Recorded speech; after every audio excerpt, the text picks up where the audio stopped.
Hi అండి, అందరికీ నమస్కారం. Welcome to my channel. ఇటీవల అసెంబ్లీలో విడుదల చేసిన శ్వేతపత్రం ఉద్యోగులపై అయితే కీలక నిర్ణయాలు తీసుకోవడం జరిగింది. సో దానికి సంబంధించిన తాజా సమాచారం ఈ వీడియోలో ఉంది. వీడియోని ఎక్కడే కానీ స్కిప్ చేయకుండా చివరి దాకా చూడండి, అప్పుడే పూర్తి ఇన్ఫర్మేషన్ అర్థమవుతుంది. వీడియోకి ఒక లైక్ చేయండి ఫ్రెండ్స్. వీడియోలోకి అయితే వెళ్ళిపోదాము.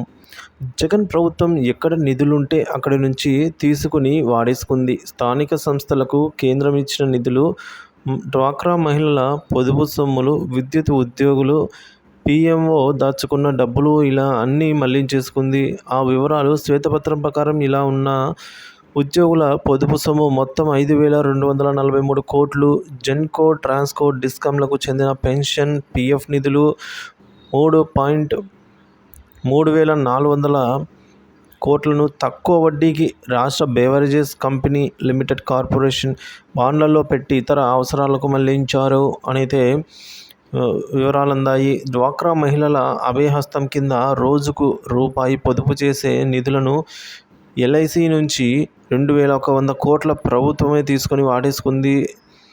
స్థానిక సంస్థల నిధులు, ఉద్యోగుల పొదుపు డబ్బులు మళ్లింపు కేంద్రం 2024 మార్చిలో స్థానిక సంస్థల కోసం ఇవ్వగా ప్రభుత్వం వాడుకున్నవి 1,453 కోట్లు.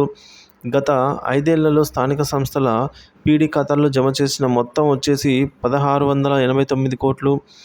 ఇక స్థానిక సంస్థలకు ఏపీ ప్రభుత్వం వద్ద పేరుకుపోయిన అప్పులు 3,142 కోట్లు.